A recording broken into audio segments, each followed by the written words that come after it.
Bonjour. Vous savez probablement que le dimanche matin, sur le service public audiovisuel, il y a un certain nombre d'émissions religieuses et la vidéo que nous allons commenter est une de ces émissions consacrée à l'orthodoxie. L'émission qui a éveillé notre intérêt est celle du 8 janvier 2023, consacrée à la fraternité orthodoxe.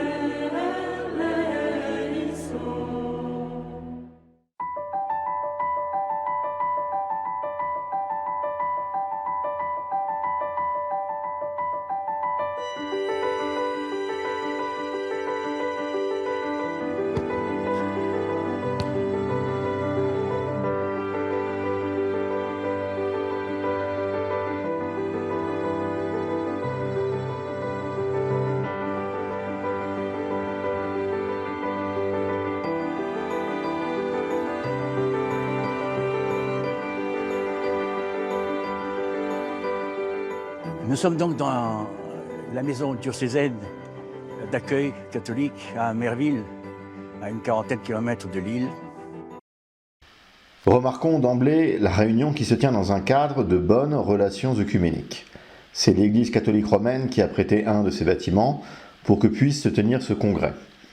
C'est donc l'œcuménisme et le dialogue initié depuis près d'un siècle qui permet, ou disons qui facilite grandement ce congrès.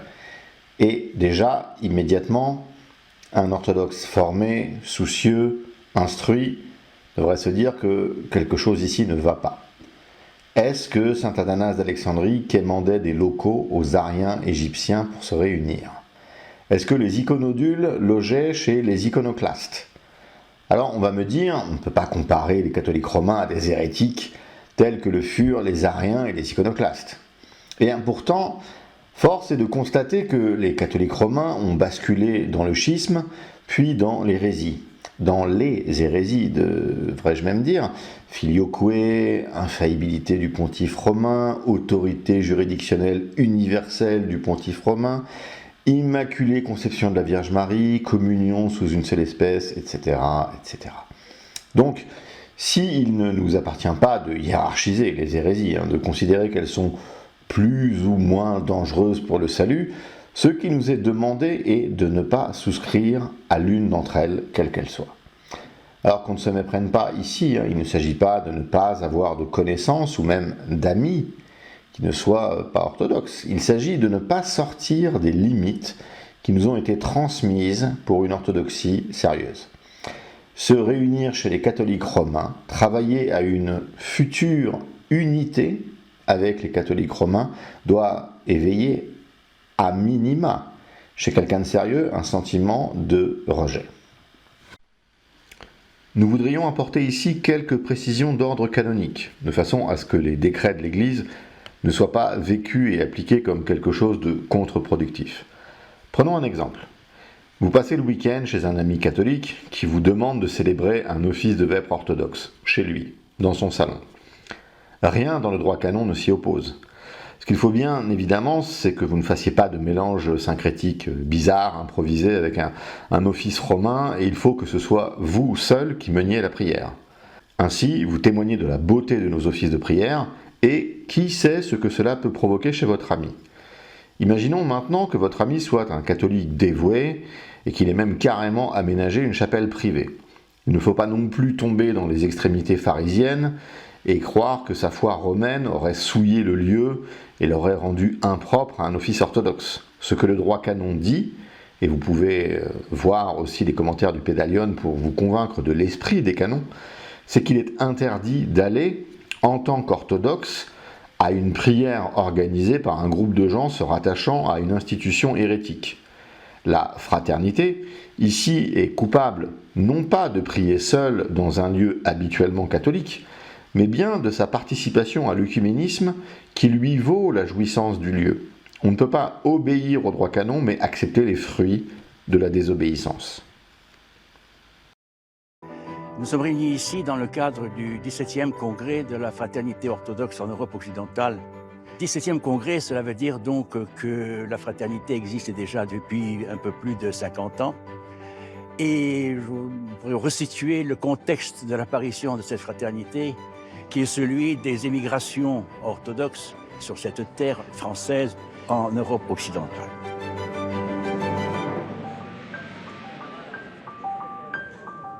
On peut distinguer deux périodes. La première, c'est l'entre-deux-guerres, c'est-à-dire l'émigration essentiellement russe.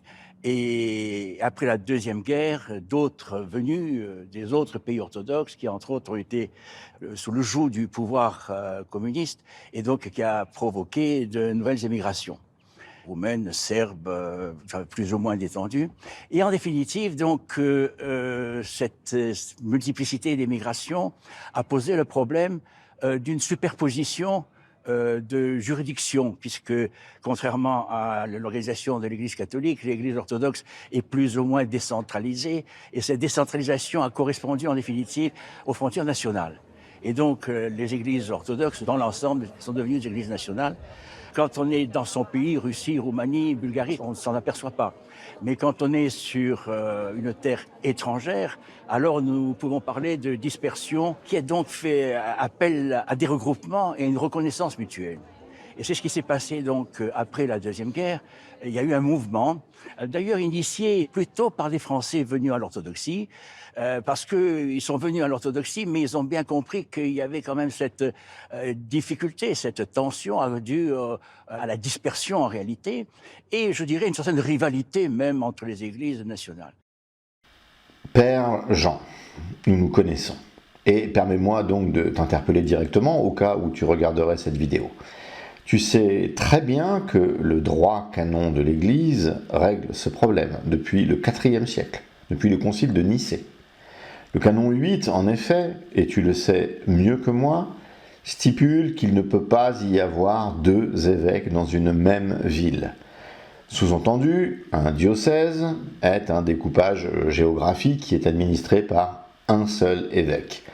Les orthodoxes savent faire ça depuis qu'il y a des évêques. C'est tout de même fou qu'on ne puisse pas y arriver en France. Car pour ceux qui ne connaissent pas bien la situation, chaque patriarcat historique, en dehors de ses frontières propres, a envoyé des responsables pour s'occuper des diasporas. Ainsi, les Roumains ont créé une structure pour les Roumains, qui sont plusieurs milliers en France, les Russes ont fait de même, les Grecs, les Serbes, les Bulgares, etc. Si ces évêques étaient des gens sérieux, ils auraient créé des diocèses afin d'organiser l'orthodoxie en France. On peut imaginer un évêque russe dans le nord, un roumain dans l'ouest, un serbe dans l'est, etc. Reconnaissons que les vagues d'immigration n'ont pas été simultanées, mais successives, et que c'est la tragédie communiste, puis l'effondrement des bolcheviks, qui a favorisé ou permis certains flots de population. Les premiers arrivés furent les Russes blancs, puis les diverses diasporas se sont retrouvées sur le sol français. Formidable occasion de prendre la place d'un catholicisme devenu grotesque après Vatican II. Il n'y avait qu'à se servir, le fruit était mûr. Mais, comme le dit Père Jean, à la place de la concorde nécessaire pour non pas établir, mais bien rétablir l'orthodoxie en France, pays qui fut orthodoxe pendant 1000 ans avant le grand schisme, il y a eu des rivalités des églises nationales. Alors, s'il y a pu y avoir ici ou là des incompréhensions pastorales, des difficultés linguistiques chez les laïcs, les grands fautifs, à quelques notables exceptions dont je ferai mention plus loin, les grands fautifs sont les évêques. Fonctionnaires en soutane, gestionnaires de diaspora en mal du pays, ils n'ont pas vu la France comme une terre de mission que Dieu, souverain de l'histoire, leur ordonnait de rechristianiser après l'effondrement catholique. Non. Ils ont vu la France comme un gâteau, dans lequel il y avait du foncier à gagner, des espèces sonnantes et trébuchantes à récupérer. Ils ont alors organisé de sages assemblées paroissiales, de tièdes congrès, de soporifiques assemblées générales, d'académiques conférences magistrales réservées à une petite élite intellectuelle. Tout ceci a gardé le Saint-Esprit comme une petite braise, à la place d'un feu qui ne demandait qu'à tout embraser. Tout a été cadenassé et il ne s'est rien passé. Il y a eu un essor de l'ECOF dans les années 70-80, et c'est tout. J'y reviendrai plus tard pour faire les précisions historiques qui manquent à cette émission d'initiés. Alors ici, je citerai quelques grands noms. On peut parler du père Lev Gillet. Ensuite, nous parlerons d'Elisabeth Bersigel, qui était protestante, de Olivier Clément, français, théologien, mais aussi d'hommes d'origine russe, comme Nicolas Lossky, aussi le père Boris Bobrinskoy, qui ont pour idée de se faire rencontrer des orthodoxes de diverses origines, de diverses juridictions, qui partagent quelque chose, c'est d'être en minorité sur cette terre, et d'essayer de faire en sorte qu'ils ne restent pas repliés sur elles-mêmes.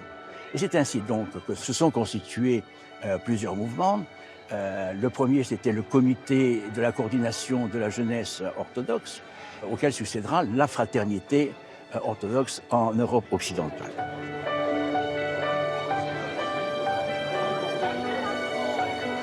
Il va y avoir les congrès de la fraternité orthodoxe à partir de 1971 à Annecy.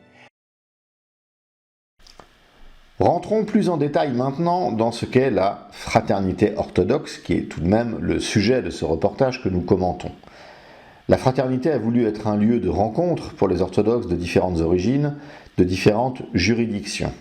Et disons-le tout de suite, le but est totalement louable et totalement respectable, avec le bémol que j'ai mis sur la situation canonique due à la médiocrité des évêques. Mais nous savons comment fonctionne le monde. Il faut toujours aller au-delà des déclarations de principe et voir ce qui est dit et fait de façon plus précise. Concernant la grande idée de la fraternité, d'être un espace au-delà des juridictions, il reste évident que la découverte mutuelle des habitudes liturgiques, les différentes traditions musicales ou iconographiques ne peuvent être que profitables pour tout orthodoxe.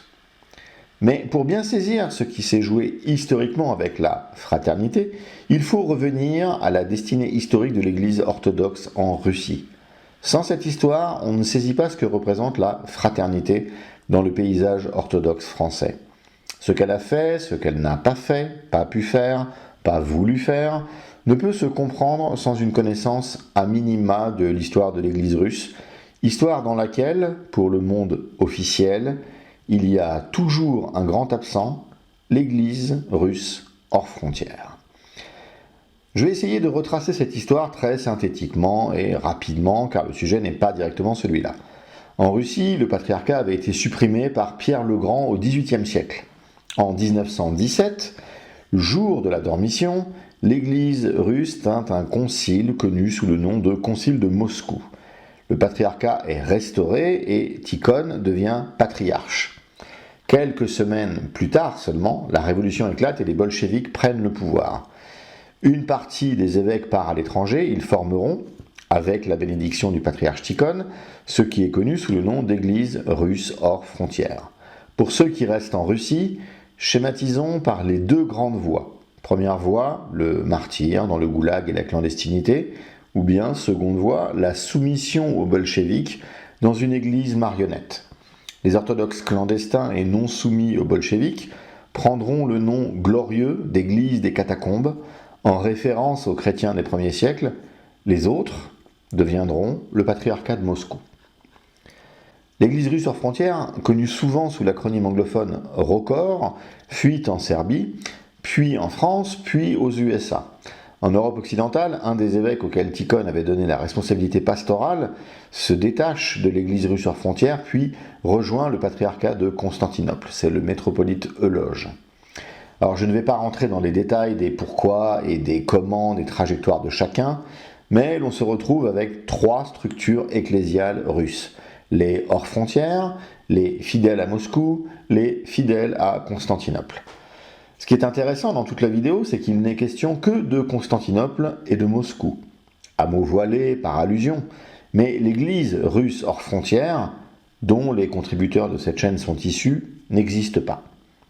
Pour ceux qui veulent rallier large, faire vivre toutes les sensibilités de l'orthodoxie, raisonner de toutes les richesses, nous n'intéressons pas.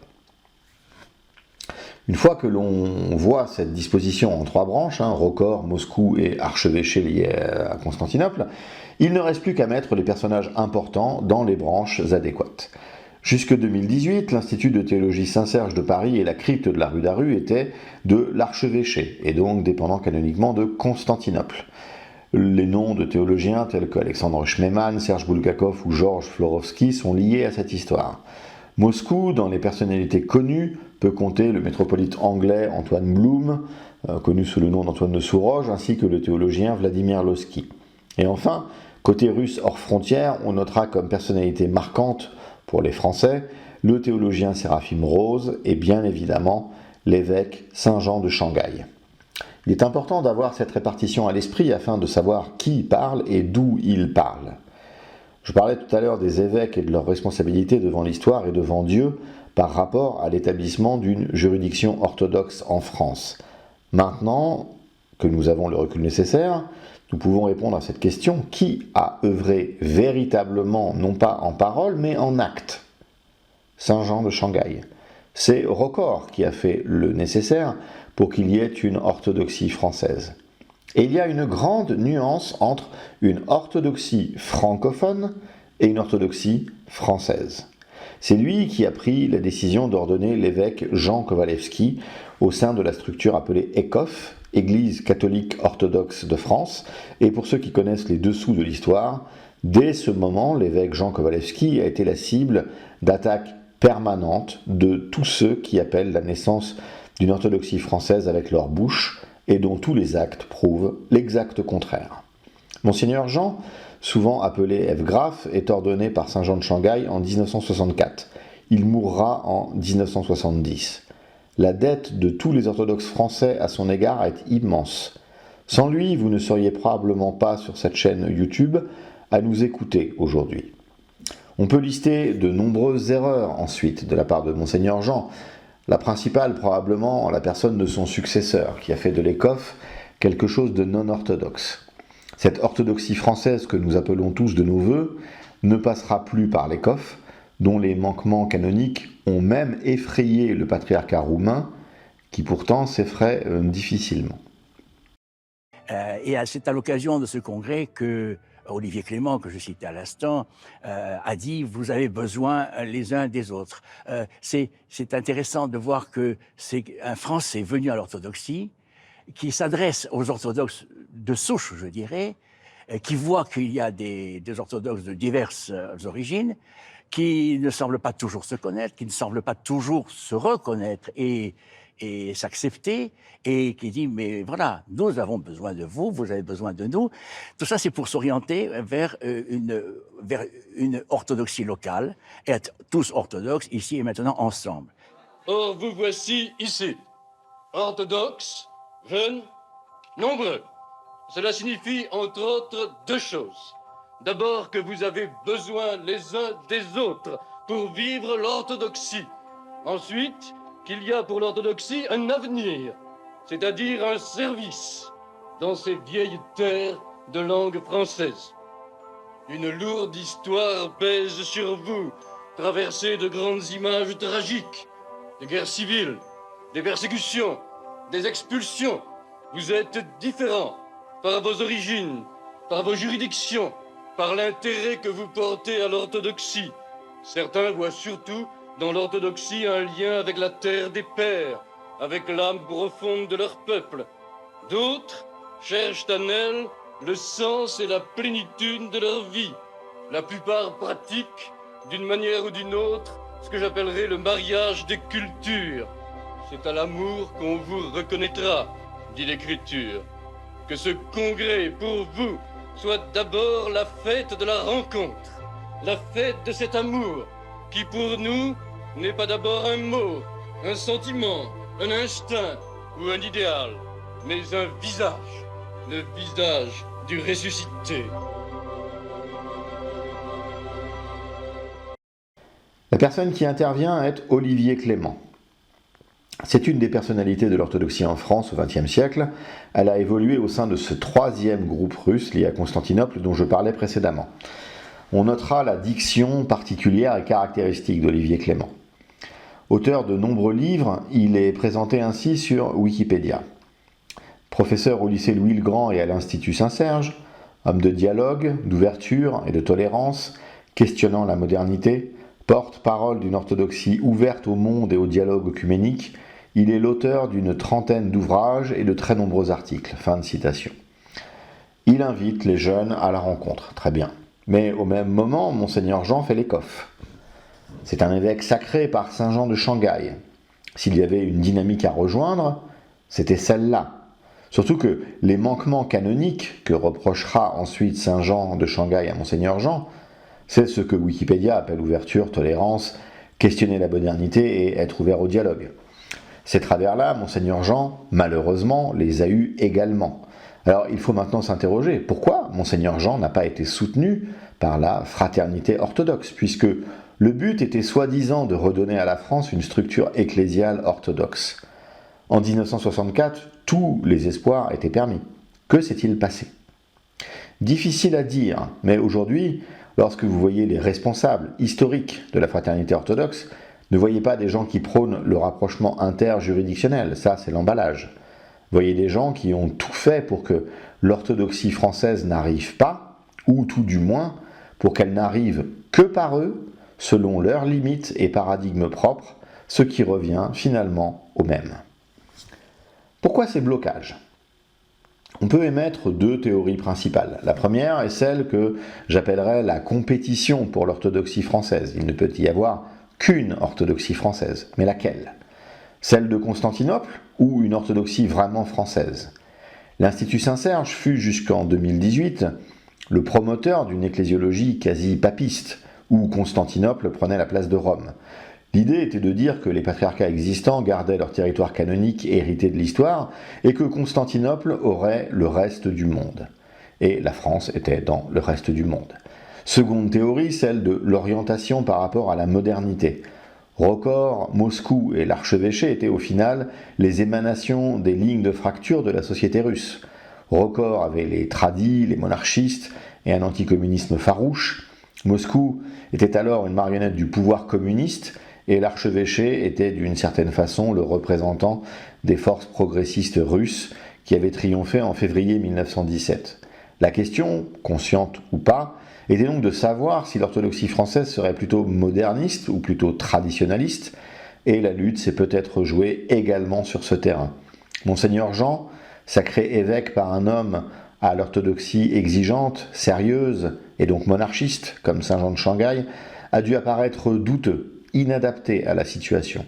Ce que véhiculait la fraternité orthodoxe jusqu'en 2018, oui à une orthodoxie française, mais multijuridictionnelle et donc anti-canonique, mais sous la supervision de Constantinople.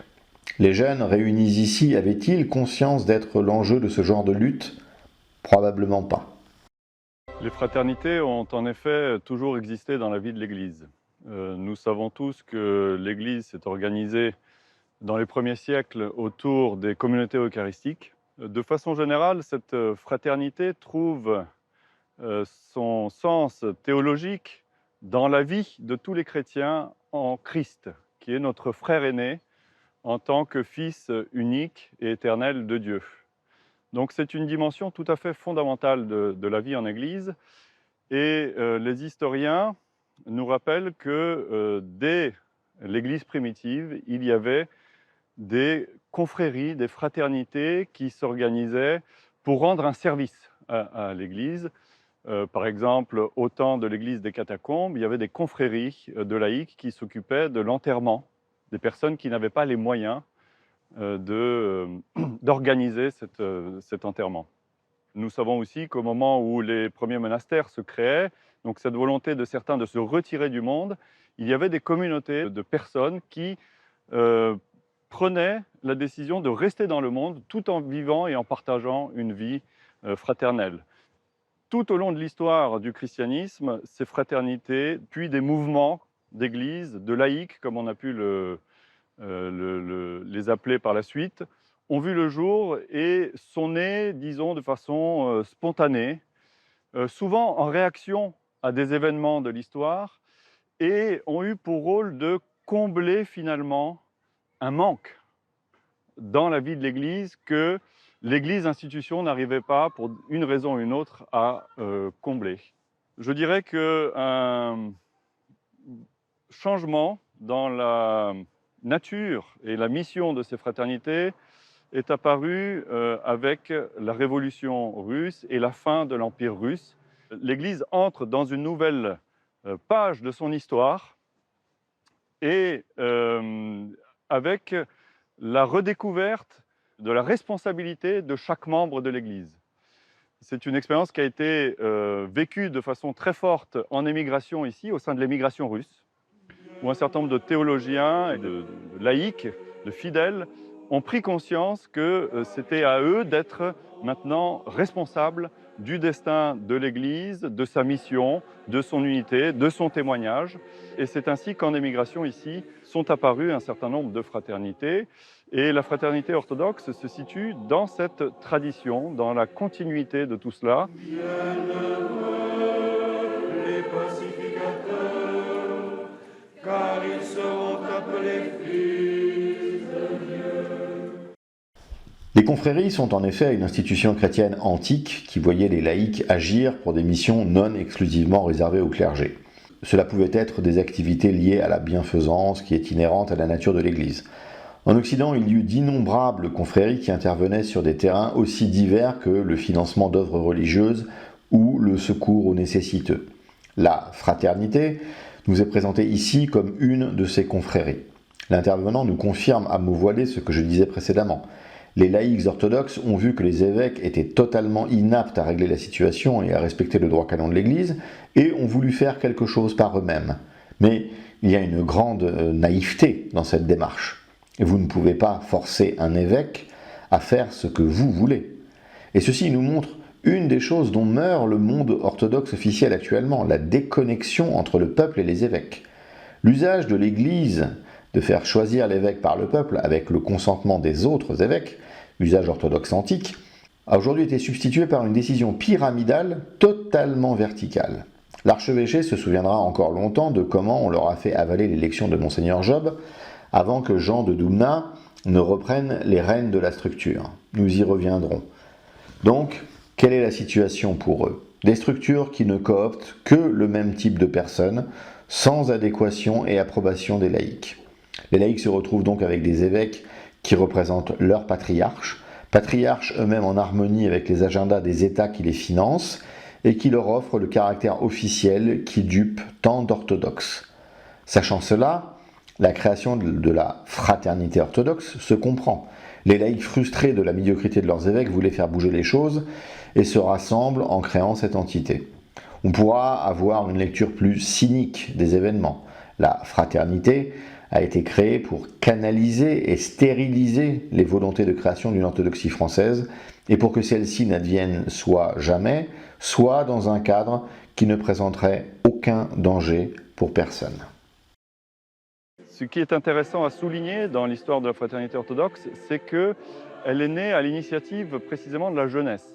Ce sont les différents mouvements de jeunesse, dont l'ACER, l'Action chrétienne des étudiants russes, mais d'autres, il y avait la jeunesse orthodoxe de Marseille et également les scouts russes, ont pris conscience du fait que le fractionnement juridictionnel était véritablement un obstacle au témoignage de l'orthodoxie et qu'il fallait trouver un moyen de dépasser ces divisions. C'est à ce moment-là qu'ils ont décidé de se réunir et d'interpeller en quelque sorte l'ensemble des fidèles en Europe occidentale en disant « nous devons donner un témoignage d'unité ». Et c'est de là qu'est née cette fraternité orthodoxe qui a commencé par organiser de grands congrès qui rassemblaient de nombreux fidèles en Europe occidentale et qui s'est donné précisément pour mission de servir l'unité de l'orthodoxie en France et de proposer un certain nombre de services, de répondre à des manques. Et ces services ont été divers et variés et continuent à exister pour la plupart d'entre eux. Ce sont des services, par exemple, de traduction des textes liturgiques en français. Ce sont des services de publication. Le service orthodoxe de presse, le SOP, a été fondé à l'initiative de la fraternité orthodoxe. Et ces services sont importants pour compléter le témoignage et la vie, de façon générale, de l'orthodoxie en France. La CRMJO est la composante la plus importante des mouvements de jeunesse évoqués. Il suffira à chacun d'aller voir sur la charte de la CRMJO pour y voir les relations avec le mouvement de jeunesse américain bien connu YMCA. La mise à disposition des moyens de presse et d'édition vaut une sorte de financement en soi. On voit également que les relations œcuméniques sont une priorité. Donc, le ver était dans le fruit dès le départ. Les choses ne sont pas orthodoxes et les gens avec la colonne vertébrale véritablement orthodoxe ne pouvaient pas s'inscrire à la CER.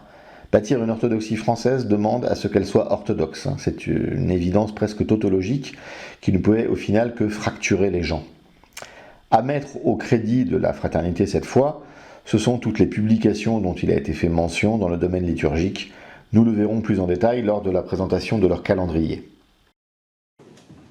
Dans cette période où nos églises se rassemblent pour agir et témoigner ensemble, il faut à toute occasion faire fermenter la conciliarité orthodoxe, comme disait le patriarche Athenagoras. C'est ce que tente de faire inlassablement votre fraternité, je dirais même notre fraternité, et c'est pourquoi je tiens à lui redire ici l'estime et la confiance de tous les membres du comité interépiscopal orthodoxe. Ainsi, peu à peu, se dessine un nouveau visage de l'orthodoxie en France et en Europe occidentale, sans rupture avec l'Orient, mais qui permet un véritable mariage de cultures, sans prosélytisme en Occident, mais comme un lieu privilégié de témoignage et de partage au cœur même de la culture moderne.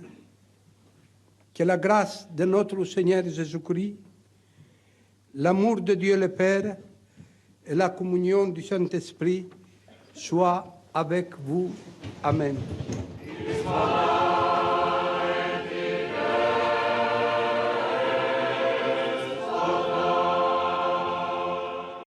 Ceci est un modèle de langue de bois épiscopale mélangé à un aveu d'une subtilité toute byzantine. Qui parle ? Il s'agit du métropolite Démétrios, faisant partie du patriarcat de Constantinople. Il fait référence au début au patriarche Athénagoras Ier, qui fut patriarche entre 1948 et 1972. Ce patriarche est très intéressant. Il est dommage qu'Olivier Clément n'ait pas voulu, dans son livre d'entretien avec lui, révéler les détails que je vais donner ici. Détails tous vérifiables, mais qui demandent l'ouverture d'esprit minimale pour le faire. Athénagoras était un franc-maçon du 33e degré du rite écossais ancien et accepté. Dois-je rappeler que la double appartenance n'est pas possible d'après de nombreux canons ? Ce triste personnage n'aurait jamais dû être ne serait-ce que lecteur. Le deuxième point à relever s'explique par son parcours. C'était un agent de la CIA. Il vous suffira de googler quelques minutes pour vous en convaincre. Métropolite de Constantinople aux USA avant de devenir patriarche, c'est le président Truman qui met à sa disposition un avion pour qu'il se rende à Istanbul une fois élu patriarche. Il faut bien comprendre que le Fanart est une marionnette américaine en Orient. Le Fanart est à Washington, ce que le patriarcat de Moscou est au pouvoir russe en place, quelle que soit sa nature. Troisième point à retenir pour Athénagoras, il lève dans les années 60, de façon unilatérale, les anathèmes posés par le patriarche Michel Cérulaire lors du Grand Schisme de 1054. On voit donc que le dialogue panorthodoxe était pour Athénagoras une priorité, mais de façon très variable. Le métropolite ramène cette citation de ce sinistre personnage. « Il faut, à toute occasion, faire fermenter la conciliarité orthodoxe. » Comment faut-il le comprendre ? Il faut faire pourrir la synodalité ? C'est la citation typique des faux spirituels qui suivent un autre agenda. Démétrios dit ensuite « C'est ce que tente de faire inlassablement votre fraternité, je dirais même notre fraternité. » L'aveu ici est d'une cruauté incroyable. Vous allez inlassablement essayer de faire ce que nous pourrions installer en un instant, si nous le voulions. Mais ce n'est pas notre intérêt, notre agenda, ni ce que nous demandent de faire ceux qui nous tiennent. Et quand il dit notre fraternité, il ne ment pas. C'est Constantinople qui tient la boutique et qui s'assure que rien ne se passe et qui s'assurera de l'échec de l'ECOF. La charte de 1960 stipule en effet « On mentionnera directement le nom du patriarche œcuménique selon une formule dont la pratique du fellowship de Saint-Alban et de Saint-Serge a montré de la fécondité. » Démétrios précise ensuite comment il souhaite cette orthodoxie en Occident sans prosélytisme. Là, c'est l'œcuménisme à son apogée. Normalement, un métropolite orthodoxe devrait exhorter les jeunes à la mission. Témoignez autour de vous, amenez vos proches, vos connaissances, vos voisins, vos collègues à une divine liturgie. Nous devons obéir au Christ qui nous commande de faire des disciples. Mais non, pas de mission. Pourquoi ? Parce que Constantinople et les autres patriarcats orthodoxes ont fait un marché avec Rome. Vous arrêtez l'uniatisme et la mission chez nous, et on ne fait pas de mission chez vous. Vous vous occupez des cathos en terre orthodoxe, et on s'occupe des orthodoxes en terre catholique. Statu quo, la paix des braves. Ceci sera gravé dans le marbre en 1993 dans la déclaration de Balamand. L'article 14 déclare, entre autres, « C'est la raison pour laquelle l'Église catholique et l'Église orthodoxe se reconnaissent mutuellement comme Église sœur, responsables ensemble du maintien de l'Église de Dieu dans la fidélité au dessein divin, tout spécialement en ce qui concerne l'unité. Selon les paroles du pape Jean-Paul II, l'effort œcuménique des Églises sœurs d'Orient et d'Occident, fondé dans le dialogue et la prière, recherche une communion parfaite et totale qui ne soit ni absorption ni fusion, mais rencontre dans la vérité et l'amour. » Ceci est la parfaite illustration de la théorie des branches chère à l'œcuménisme. Les latins et les orthodoxes sont détenteurs chacun d'une partie de la vérité, et c'est dans la rencontre, l'union et la synergie, blablabla, que se redécouvre la totalité de ce que le Christ a légué. Démétrios enfonce le dernier clou du cercueil de l'orthodoxie en France devant cette assemblée qui aurait dû le huer en déclarant attendre de l'orthodoxie en Occident qu'elle soit, je cite, un lieu privilégié de témoignage et de partage au cœur de la culture moderne. Voilà comment réduire l'orthodoxie à une particularité historique, à une curiosité intellectuelle. La fraternité orthodoxe a toujours été une organisation au service de l'Église pour pouvoir donner aux gens ce dont ils avaient besoin. Donc il y a eu effectivement beaucoup de services qui ont été faits, la catéchèse, ces congrès pour pouvoir se rencontrer. Et puis il y a tout un travail d'édition de textes liturgiques pour que les gens puissent célébrer en langue française, pour que les enfants puissent garder la foi, je dirais, indépendamment de la langue traditionnelle dont ils étaient, ou des Français qui arrivaient et qui découvraient l'orthodoxie, qui devenaient orthodoxes, pour qu'ils puissent prier dans leur langue. Il y a eu un énorme travail qui a été fait, de mise à disposition des textes liturgiques. D'abord en bicolore, c'était déjà un grand progrès pour nous, qui était multiplié, photocopié. Et donc aujourd'hui, la Fraternité publie un certain nombre de textes, les différentes liturgies qu'on utilise dans l'Église orthodoxe, le livre des heures qui a été édité à plusieurs occasions parce que c'est la base de notre service. Et il y a effectivement un service qui revient tous les ans, c'est le calendrier liturgique orthodoxe. Parce qu'on a un système un peu compliqué de lecture, d'imprécation de notre théologie liturgique, de ce temps qui se déroule et le temps du royaume que nous célébrons dans la liturgie. Et donc, il y a ces différentes occurrences qui peuvent tomber d'une année en année avec la fête de Pâques qui est mobile. Ça rend un énorme service pour les paroisses de savoir quelle lecture il faut lire. Et donc, on essaie de mettre toutes ces traditions et de donner les saints du jour. Et donc, l'importance de ce calendrier, c'est que je crois que c'est le calendrier orthodoxe, de tous les calendriers orthodoxes, celui dans lequel il y a le plus de saints. Parce que non seulement on a les saints de la tradition orthodoxe, donc les saints primitifs, les premiers martyrs, les évêques, mais aussi les grands saints de la terre de France. Et donc tous ces saints figurent là. Et puis il y a une partie aussi importante de ce calendrier, ce sont les notes liturgiques, ce qu'on appelle les notes liturgiques, qui donnent des renseignements sur, justement, pour les chantres et pour les prêtres, pour savoir comment s'ordonnent les offices. Le service que rend la fraternité, c'est de rendre cette partie-là aussi disponible pour que les gens puissent célébrer, selon la tradition orthodoxe, le mieux possible pour la gloire de Dieu. Sur ce versant-là, la fraternité est inattaquable. Leur calendrier est très bien réalisé et très utile. La mention des saints français est vitale, ne serait-ce que pour deux raisons. Premièrement, montrer aux orthodoxes de diaspora qu'il exista une orthodoxie française pendant un millénaire et qu'elle a aussi laissé des noms prestigieux dans l'histoire de l'Église. Deuxièmement, pour les Français qui viendraient plus naturellement d'un catholicisme en décomposition terminale, cette souche commune, ce millénaire de saints français, est déjà familier à leurs oreilles. Le passage vers l'orthodoxie devient plus simple, plus naturel.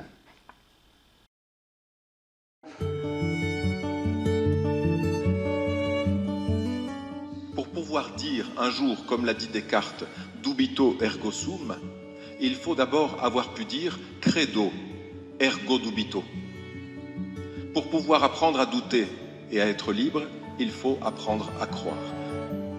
Le congrès est organisé autour de deux types de rencontres, des rencontres plénières, un conférencier avec l'ensemble des participants, et ensuite on a toute une série de questions et de débats, et puis 2 séries d'ateliers en petits groupes. Et là, c'est l'occasion pour chacun d'aller vers un thème plus spécifique qui va l'interpeller plus précisément. Et aussi, ces ateliers, c'est vraiment des espaces de dialogue qui peuvent vraiment permettre de s'enrichir mutuellement, de se mettre à l'écoute les uns des autres. Il y a 50 ans ou plus, dans mon pays, une femme ne pouvait pas aller à l'église si elle était en pantalon. Il fallait qu'elle mette le voile, par exemple, sinon elle ne peut pas communier. Aujourd'hui, pour la majorité de nous, c'est un détail. On a dépassé ces formes. Je me permettrai d'ajouter une chose. Nous devons, me semble-t-il, cultiver la diversité, la tolérer et ne pas considérer que ceux qui font comme si ils sont bons et ceux qui font comme si ils sont méchants. Ceci est un format classique de ce que l'on peut trouver à la fraternité orthodoxe, les conférences et les ateliers. Ici, c'est le père Christophe Dalloisio qui s'exprime. Il fut une figure marquante de la période animée que traversa l'archevêché entre 2013 et 2020. En 2013, le métropolite Gabriel de Coman décède, et le patriarche Bartholomé décida de pousser Monseigneur Job comme évêque à la tête de l'archevêché. Le moins que l'on puisse dire est que la façon dont Monseigneur Job fut élu n'a pas beaucoup plu à la majorité des laïcs, et il s'en est suivi une période tout à fait délétère, avec la suspension de divers clercs, dont le père Jean qu'on a vu au début de la vidéo. Puis, en 2016, devant la situation impossible, Jean Reynetot est fait évêque de Cariopoulis et prend la tête de l'archevêché. Il se montrera un évêque zélé du patriarche. En 2018, il faut s'arrêter quelques instants sur la situation internationale. Constantinople décida de créer une structure ecclésiale dépendant d'elle sur le territoire canonique ukrainien, territoire dépendant de Moscou. Ceci a entraîné une rupture de communion entre Moscou et Constantinople. On reproche souvent au monde traditionnaliste d'être profondément divisé, et c'est vrai, mais même le monde officiel l'est aujourd'hui. Certains patriarcats ont choisi de rester en communion et avec Constantinople et avec Moscou, ce qui donne un sens bien mystérieux à leur approche de la communion de foi, mais ceci n'est pas le sujet. En jeu, la place de position dominante dans le monde orthodoxe. D'un côté, Constantinople, marionnette américaine sous perfusion d'argent étranger, et de l'autre, Moscou, marionnette du pouvoir en place au Kremlin, et qui lui donne la caution de moralité et de conservatisme dont a besoin la société russe pour se reconnaître dans sa structure de pouvoir. Nous sommes ici dans les apparences, puisque le patriarche de Moscou était pour le KGB, ce qu'Athénagoras était pour la CIA. Revenons à l'évêque Jean de Cariopoulis. Dès qu'une tête dépasse et exprime sa désapprobation envers les actes de Bartholomé en Ukraine, il renvoie, il suspend, il excommunie. Puis, contre toute attente, dans un geste un peu difficile à comprendre, Bartholomé suspend à son tour l'évêque Jean. Celui-ci tente alors une manœuvre et propose à l'archevêché de rejoindre Moscou. C'est l'un des plus beaux retournements de veste de l'orthodoxie francophone. Père Jean Guette, que vous avez vu, qui avait été réintégré après le départ du turbulent Monseigneur Job, appuie ce mouvement qui fait sens du point de vue historique. Les pères Alexis Struve et Christophe Dalloisio, que nous avons vus, choisiront de rester à Constantinople.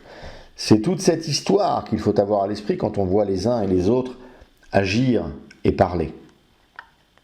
Le père Alexis nous parle de la redécouverte de la liberté dans l'Église. Pour ceux qui savent lire entre les lignes, il plaide ici pour la démocratie libérale face à la méchante Russie totalitaire. Il ne digère pas le passage à Moscou. C'est quelque chose qu'il va énoncer plus clairement dans le passage qui suit. Ces congrès ne sont pas des espaces formels de décision. Il n'y a pas d'élection, il n'y a pas de motion. C'est réellement, on se rassemble entre orthodoxes de différentes juridictions pour essayer de partager la manière dont nous vivons dans nos paroisses, notre foi, et comment nous vivons notre foi dans le monde. Et à chaque fois, les thèmes qui sont choisis sont des thèmes immanquablement qui sont liés à l'actualité du moment. Et aujourd'hui, les organisateurs ont choisi le thème de la liberté dans l'Église. Et c'est un thème qui est essentiel aujourd'hui, dans la mesure où l'Église orthodoxe traverse une crise et que ce n'est que par la redécouverte de la liberté dans l'Église qu'on est capable de répondre à ces défis.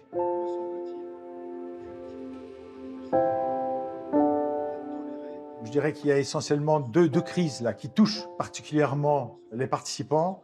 La première, c'est cette situation de rupture de communion entre le patriarcat de Moscou et le patriarcat de Constantinople. Ça, c'est quelque chose qui est extrêmement douloureux pour nous, et qui nous fait prendre aussi conscience de la douleur de la séparation avec nos frères catholiques et protestants.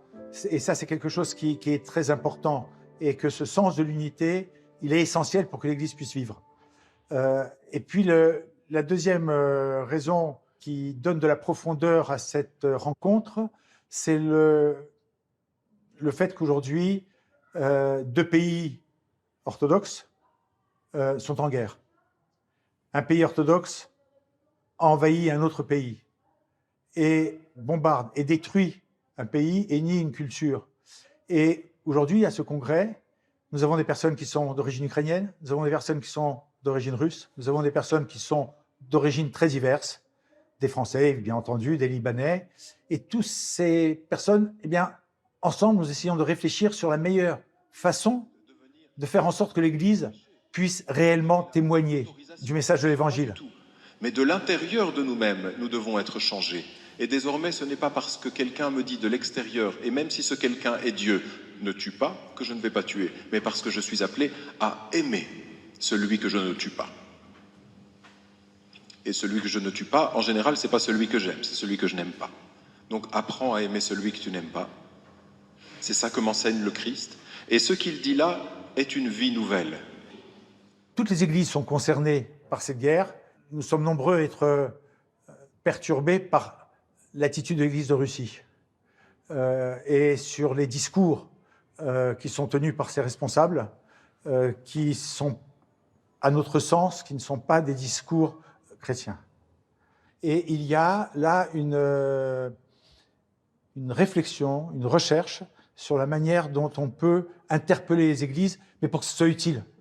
Il ne s'agit pas de se donner bonne conscience, il s'agit réellement d'être utile. Et puis, nous avons aussi tout un travail que nous menons ici, qui est celui de l'accueil des réfugiés ukrainiens, et nous commençons aujourd'hui à devoir réfléchir à la manière dont nous pouvons accueillir des réfugiés russes. Tous ensemble ici, nous travaillons autour de ces thèmes. Et ce que je peux dire sur ces congrès, c'est que, quelque part, ce sont des oasis de liberté et de liberté dans la parole. Nous venons de patriarcats différents, nous savons que nous n'avons pas tous la même culture, des opinions parfois différentes, et malgré ça, à travers le partage, à travers la rencontre, à travers les débats, nous avançons. Et ça, c'est quelque chose qui est essentiel, et c'est le meilleur des témoignages que l'on peut donner et que l'on peut donner aux générations futures. Il n'y a rien à commenter sur les notions d'accueil de réfugiés et d'aide aux nécessiteux et malheureux qu'engendre le conflit en Ukraine. Mais on notera la présentation plus que déséquilibrée et mondaine dans la situation russo-ukrainienne. Le rôle d'un prêtre n'est pas d'être l'écho de la pensée dominante française. Le rôle d'un prêtre est d'à minima amener un peu de profondeur et de complexité dans l'analyse, mais surtout de le faire en rapport avec le biblique, avec le théologique. Le père Alexis déclare ici que le soutien du patriarcat de Moscou à Poutine n'est pas chrétien dans cette guerre.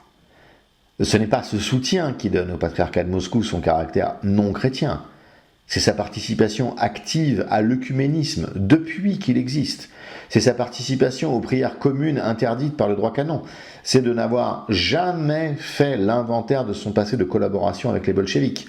Le patriarche actuel était sous Brejnev délégué du patriarcat de Moscou au Conseil œcuménique des Églises. Il est lui-même ancien agent du KGB. Et comme pour Athénagoras, côté Constantinople, tous les documents sont disponibles pour ceux qui veulent bien les consulter. Tout est dit. Il ne s'agit pas de se réveiller en 2022, un jour de février, et de découvrir un peu naïvement que Kirill soutient Poutine. Il y aurait beaucoup à dire sur cette guerre, mais ce n'est pas le sujet. Ajoutons ici que la fraternité s'inscrit totalement dans cette orthodoxie qui se pense compatible avec la démocratie, avec la République française. Mais il n'y a pas de compatibilité possible dans une théologie politique bien comprise. L'Église, devant être le reflet sur terre des réalités célestes, la démocratie, comme l'expliquait saint Jean de Kronstadt, est par essence diabolique. Dieu n'est pas un président élu, Dieu est le roi du ciel, il gouverne de façon absolue. C'est Satan qui a voulu changer les règles, qui a voulu qu'on écoute la voix des autres. C'est Satan le premier révolutionnaire et le premier démocrate. Voir des orthodoxes bénir et apprécier des régimes qui ne sont pas chrétiens, cela prouve que la catéchèse dont on parle et qui est dispensée n'est pas complètement orthodoxe.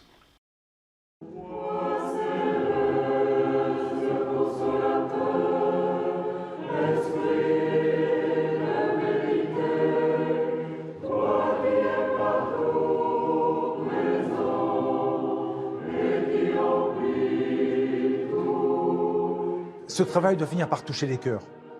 On espère toujours ça. Et puis, il y a la prière. Et par exemple, très concrètement, aujourd'hui, au Congrès, ce soir, nous allons nous rassembler pour prier pour la paix.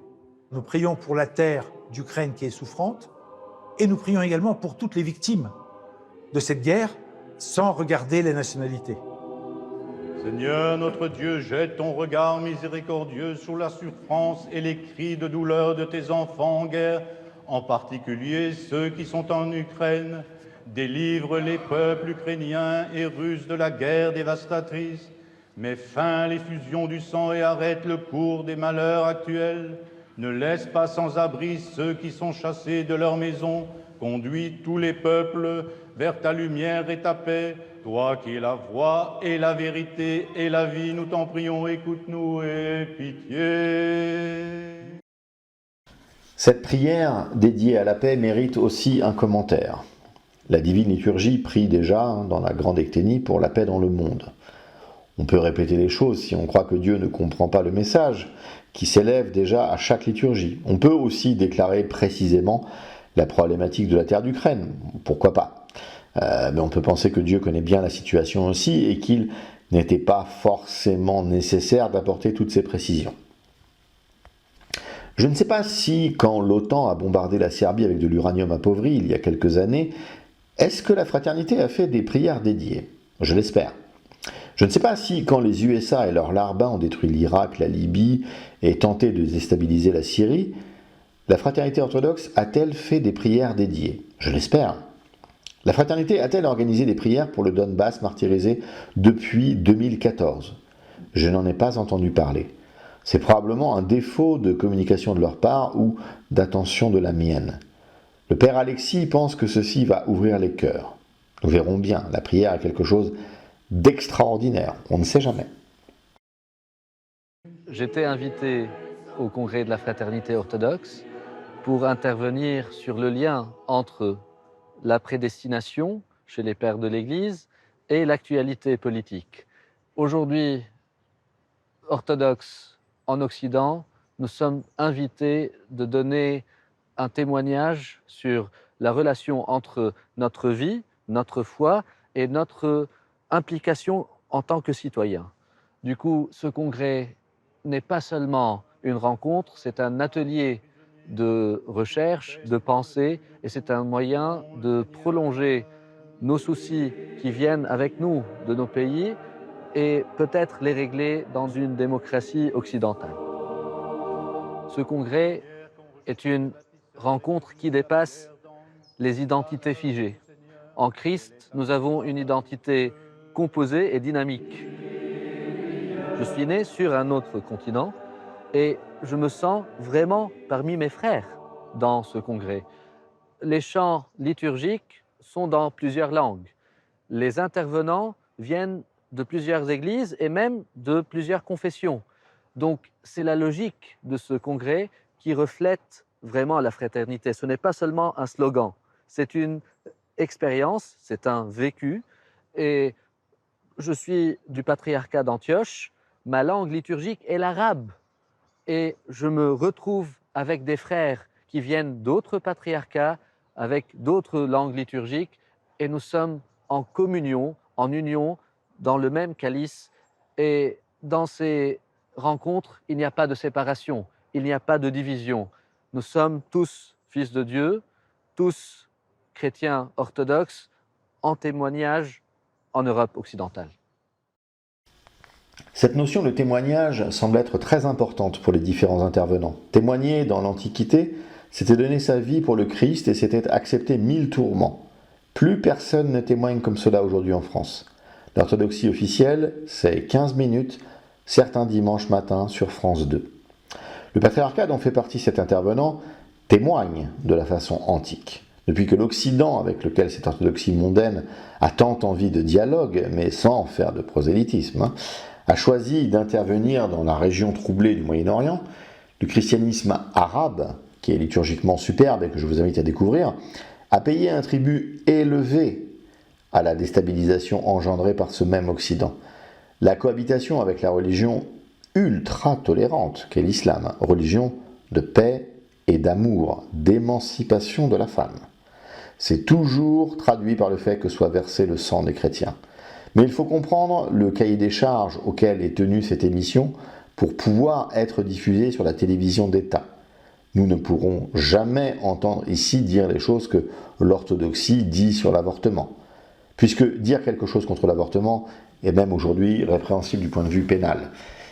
Est-ce que finalement le témoignage le plus fructueux ne serait pas de dire à la télévision d'État que nous ne souhaitons pas être compatibles avec elle et de libérer le créneau pour les fausses religions ? Secouons la poussière de nos chaussures.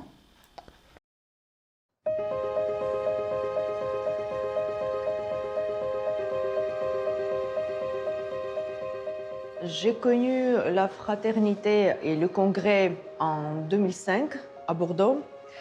Avant ça, j'étais à Marseille. Je fréquentais la paroisse Saint-Hermogène. Et c'est là que j'ai appris à propos de la fraternité et à propos du congrès. Au début, je n'étais pas du tout motivée de venir parce que je pensais que ça allait être assez théorique, intellectuel. Et à ce moment-là, j'étais étudiante et je ne pouvais pas me permettre un tel séjour. Mais je suis allée à Bordeaux et j'ai tellement aimé le congrès. C'était comme de l'air fraîche pour ma vie spirituelle. Moi qui suis née en Géorgie, qui ai grandi là-bas et j'ai connu beaucoup de l'orthodoxie post-soviétique. Ici, j'ai retrouvé les orthodoxes de Liban, de Haïti, de Canada, d'Angleterre, de France, d'Allemagne, de Japon et c'était très, très enrichissant. Je suis venue de Tbilissi exprès uniquement pour le congrès. Et j'attends impatiemment le prochain congrès qui aura lieu, j'espère beaucoup. Parce que j'essaie de motiver mes amis géorgiens à Tbilissi pour qu'ils viennent aussi. Je pense qu'il faut promouvoir ça, amener l'information dans chaque paroisse, dans différentes juridictions. Ça va amener plus de gens et ça sera mutuellement enrichissant.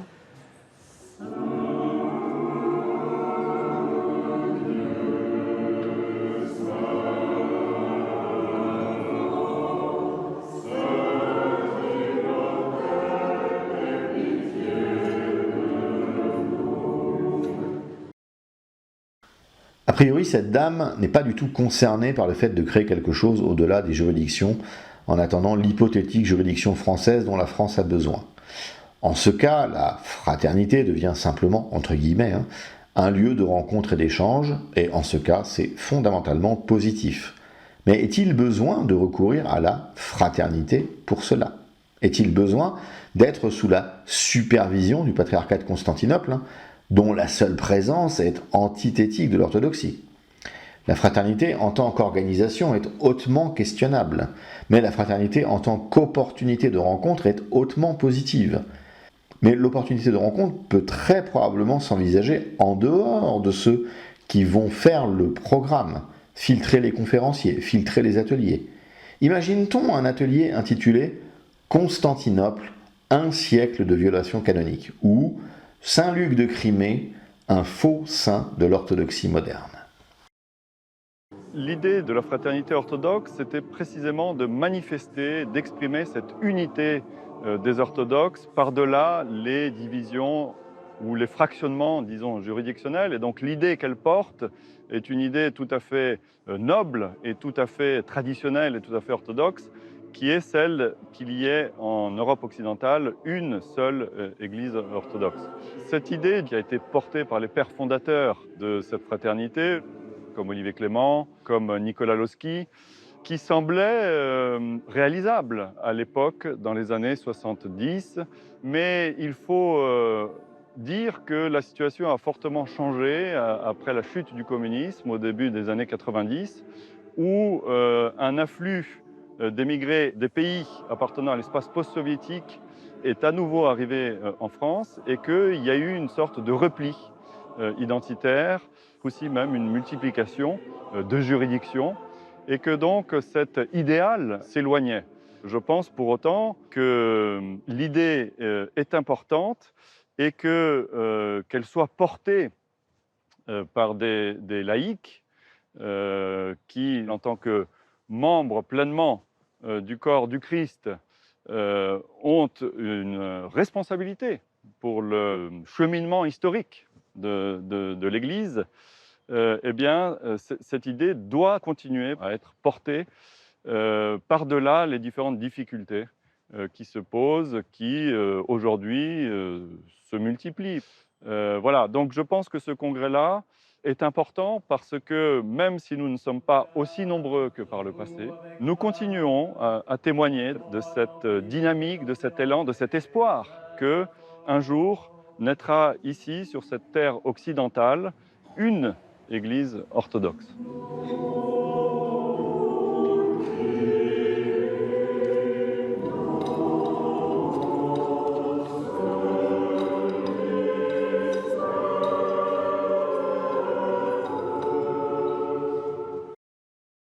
Cette idée est une mauvaise idée du point de vue historique, théologique et ecclésiologique.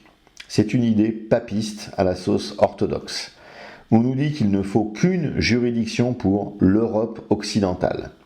Mais l'organisation de l'Église est de pouvoir suivre au mieux le troupeau. Ici, l'idée semble être de refaire la construction européenne du départ, mais au niveau ecclésiastique. Mais va-t-on avoir un métropolite français pour les Allemands ou un métropolite allemand pour des Français ? Quel est donc ce bloc Europe occidentale ? Quelle est sa cohérence historique et religieuse ? Il n'y a a priori qu'un seul élément de cohésion dans cet ensemble considéré, c'est d'avoir été catholique romain avant la Réforme. Ainsi, on voit bien la logique papiste qui sommeille derrière cette idée absurde. Et vous trouvez, dans ce regret, d'avoir vu arriver les Roumains, les Bulgares et les Serbes, cette idée que, bien évidemment, ce papisme orthodoxe devait se retrouver sous la houlette de Constantinople. On se demande bien pourquoi, surtout quand Constantinople est le fauné de la franc-maçonnerie, de l'œcuménisme et du département d'État américain. Non, ce qu'il faut, c'est quelque chose qui suive la dynamique politique, comme l'Église l'a fait depuis toujours. Les gens qui veulent dépasser le national sont des gens qui, dans le politique, sont toujours pour le supranational. Ils n'ont que le mot liberté à la bouche, mais déjà, politiquement, leurs modèles sont totalitaires, comme la construction européenne. Ils veulent dépasser le national et se réfèrent ainsi à l'organisation ecclésiale impériale qui était supranationale. Mais en épousant l'organisation impériale, l'Église suivait la dynamique politique de son temps. Et aujourd'hui, ce sont les nations qui incarnent les dynamiques politiques. Ainsi, pour les Français, il nous faut une métropole orthodoxe de France, avec un métropolite à Paris, et des évêques dans les grands diocèses, formant un synode français. C'est celle-là la logique.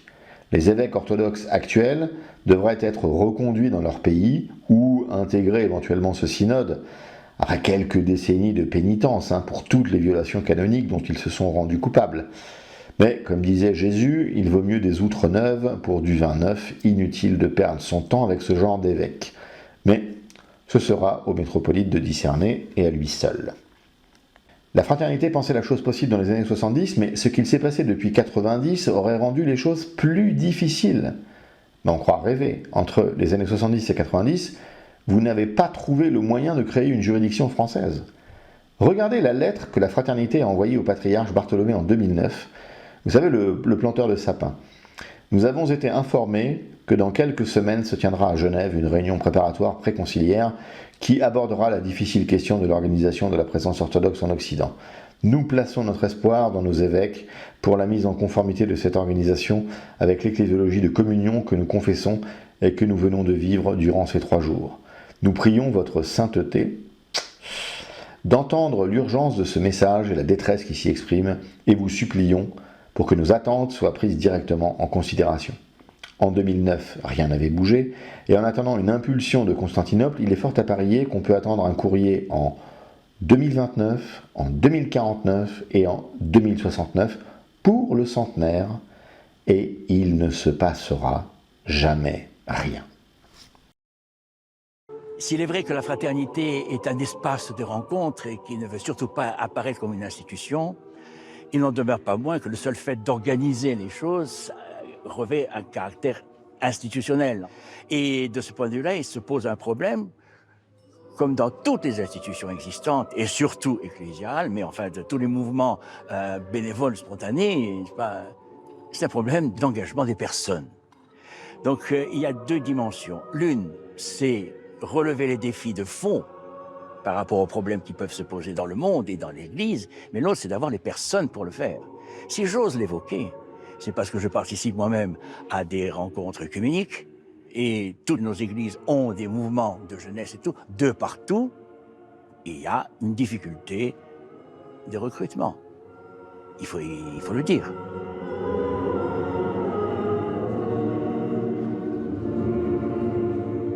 Le chrétien, nécessairement, ne peut pas ne pas être optimiste, il n'a pas le droit de ne pas être optimiste. Mais de quel optimisme s'agit-il?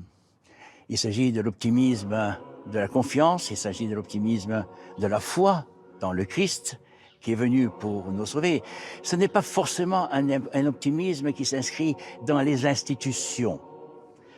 Les institutions ont des pesanteurs qui sont parfois impossibles de dépasser. Mais de l'intérieur, on peut donner un souffle.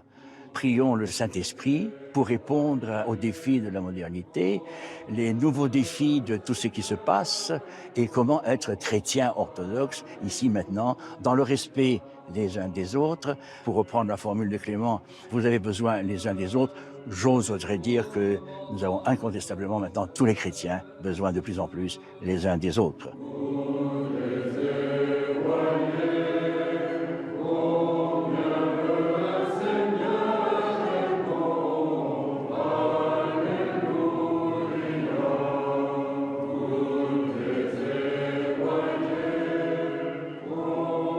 Je suis très optimiste, Père Jean. Je t'accompagne dans la nécrologie que tu fais, d'une certaine façon, de cette idée de la fraternité. Et c'est ce qui renforce mon optimisme sur le devenir de cette juridiction française. Un jour, j'avais demandé à un évêque du monde officiel ce qu'ils attendaient pour créer cette juridiction. Et il m'avait dit que ces choses-là prennent du temps. Comme si les apôtres avaient attendu 50 ans avant de former des communautés, nommer des presbytres, etc. Détachez-vous de ces faux évêques, de ces orthodoxies qui violent les canons en faisant de l'œcuménisme. Les gens sentent bien que tout ça est bidon, il n'y a plus de vocation. Et il y a de moins en moins de personnes, c'est un mouvement descendant. Le père Placide d'Essaye pointait aussi les évêques du doigt, car il avait dit, quelques années avant de mourir, que si les évêques ne faisaient rien, dans 50 ans, il n'y aurait plus d'orthodoxie en France. Disons qu'il n'y aura plus de fausse orthodoxie, et on peut s'en réjouir. Maintenant, c'est aux Français de faire le choix radical de la vérité. Voulez-vous que la France redevienne une terre chrétienne? Voulez-vous cesser d'être les otages de ces rivalités juridictionnelles étrangères dont les agendas sont bien éloignés du message christique? Est-ce que vous pensez que la France a un rôle particulier dans l'histoire? Qu'elle est née dans le baptême de Clovis et de ses guerriers par Saint Rémy? Qu'il s'est joué quelque chose de central pour son histoire, le jour où les révolutionnaires ont tué le roi Louis XVI? Que le christianisme est profondément incompatible avec tout autre régime que la monarchie? que la restauration de la bonne forme de gouvernement devra obligatoirement s'accompagner de la restauration d'une foi droite et donc orthodoxe, que les milliers de Français qui meurent chaque année avant que d'être nés est le plus odieux des crimes et que la France risque un châtiment terrible pour les millions de morts que cela engendre, que vous ne descendez pas du singe, mais que vous êtes les créations les plus précieuses de Dieu et qu'il vous aime par-dessus tout et veut votre salut, que ce salut n'est offert que dans l'Église orthodoxe que le Christ a fondée sur la foi de Saint Pierre et non sur sa personne. Si votre cheminement vous a amené à répondre oui à toutes ces questions, votre place est avec nous dans les catacombes.